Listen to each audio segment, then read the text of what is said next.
Hi, ich bin Özgün Kaplan, Teil des Teams der Studienberatung hier an der HTW Berlin. Wenn du Fragen hast zum Studium an der HTW, welcher Studiengang zu dir passen könnte, komm gerne zu uns in die Studienberatung. Du kannst uns anrufen, du kannst persönlich vorbeikommen. Wir haben offene Sprechstunden, das heißt, du brauchst nicht mal einen Termin zu vereinbaren. Guck einfach auf unserer Webseite nach und schau vorbei. Wir versuchen alle deine Fragen zu beantworten. Wie praxisbezogen ist das Studium an der HTW Berlin? Ich würde sagen, das Studium ist dreifach praxisbezogen. Erstens durch die studienbegleitenden Übungen, durch die Laborversuche, durch Projektseminare, teilweise von Beginn an ab dem ersten Semester, aber spätestens ab dem dritten Semester. Dann durch die Lehrbeauftragten aus der Praxis, die jedes Semester auch jeder Studiengang hat. Und dann allerspätestens ab dem 5. oder 6. Semester durch das Fachpraktikum, das über mehrere Wochen geht. Der Praxisbezug ist halt wichtig, damit ihr am Ende halt auch gute Einstiegschancen habt in den ersten Arbeitsmarkt. Wie finde ich den richtigen Studiengang für mich? Die Frage ist gar nicht so leicht zu beantworten. Du hast eigentlich verschiedene Möglichkeiten, um dich zu orientieren. Im besten Fall kennst du deine Interessen, du weißt, was du gut kannst, du weißt, was dir Spaß macht, du weißt, welche Themenfelder dich interessieren. Oft ist es aber so, dass natürlich Schüler, die gerade aus der Schule kommen und sich direkt für einen Studiengang bewerben, sich teilweise noch gar nicht mit diesen Fragen beschäftigt haben. Kurz vorm Studiengang bzw. vor der Bewerbung macht es auf jeden Fall Sinn, sich zumindest ein bisschen mit den eigenen Interessen zu beschäftigen. Du kannst zum Beispiel die Studienberatung nutzen. Wir versuchen mit dir herauszufinden, was dich interessiert und welche Studienfächer gibt es an der HTW, die eben zu deinen Interessen und zu dem, was du schon mitbringst, gut passen könnten.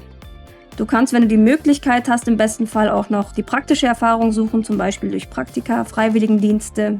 Du hast die Möglichkeit, zum Beispiel die verschiedenen Studienorientierungstests durchzuführen. Die sind auch auf unserer Studienorientierungsseite angegeben, vom Hochschulkompass, von der Arbeitsagentur oder ganz konkret auch unsere eigenen OSAs, das sind die sogenannten Online-Studienwahlassistenten, durchzuführen. Wir haben OSAs, einmal den allgemeinen Studienwahlassistenten.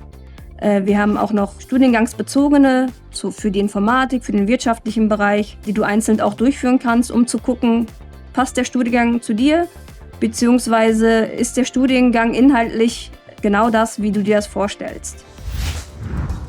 Wie setzt sich der NC zusammen?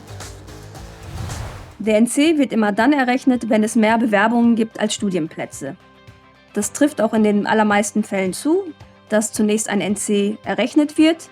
Der NC sagt aber nichts über deine Chancen auf einen Studienplatz aus. Zumal er auch jedes Semester stark variiert. Wenn du einen Studienplatz bei uns willst, musst du dich einfach bewerben. Denn dann hast du überhaupt erst eine Chance, einen Studienplatz zu erhalten. Mit wie vielen Leuten studiere ich zusammen? Dadurch, dass die meisten unserer Studiengänge etwa 40 bis 60 Plätze haben, studierst du auch eben maximal mit 40 bis 60 Personen.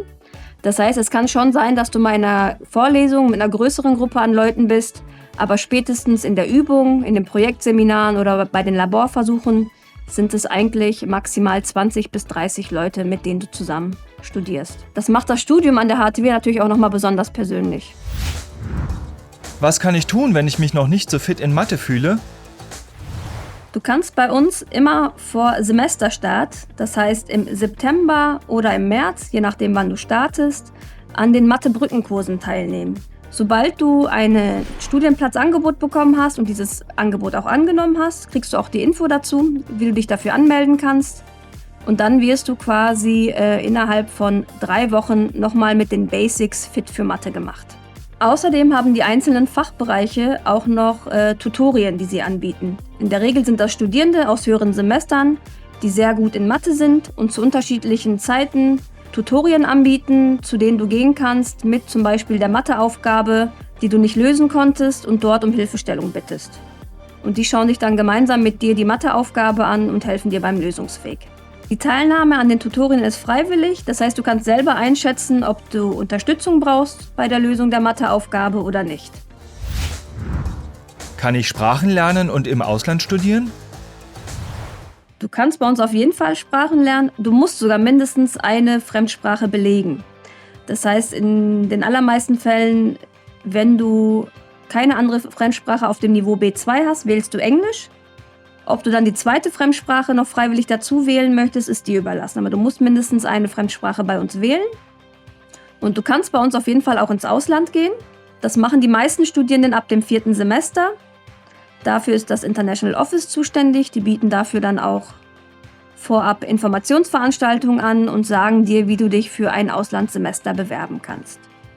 Du kannst im Nachhinein auch entscheiden, das Fachpraktikum im Ausland zu machen, wenn du zum Beispiel eine Praktikumsstelle im Ausland findest. Das heißt ganz konkret, du kannst bei uns bis zu 2 Fremdsprachen lernen, du kannst ein Auslandssemester absolvieren und wenn du möchtest, auch das Praktikum im Ausland absolvieren. Was kann ich tun, wenn ich die Bewerbungsfrist verpasst habe? Da kannst du gar nichts mehr tun, dann ist alles vorbei. Dann ist noch nicht alles zu spät. Du kannst hoffen, dass in 4 bis 6 Wochen für deinen Studienplatz eventuell doch noch Plätze frei sind. Manchmal nehmen nicht alle Bewerberinnen die Studienplätze an, sodass im Nachhinein doch noch ein paar Studienplätze frei sind. Das kannst du herausfinden, indem du einfach freie Studienplätze HTW googelst. Wie gesagt, nach 4 bis 6 Wochen. Vielleicht hast du ja Glück und für deinen Wunschstudiengang ist gerade noch mal das Bewerbungsportal geöffnet worden.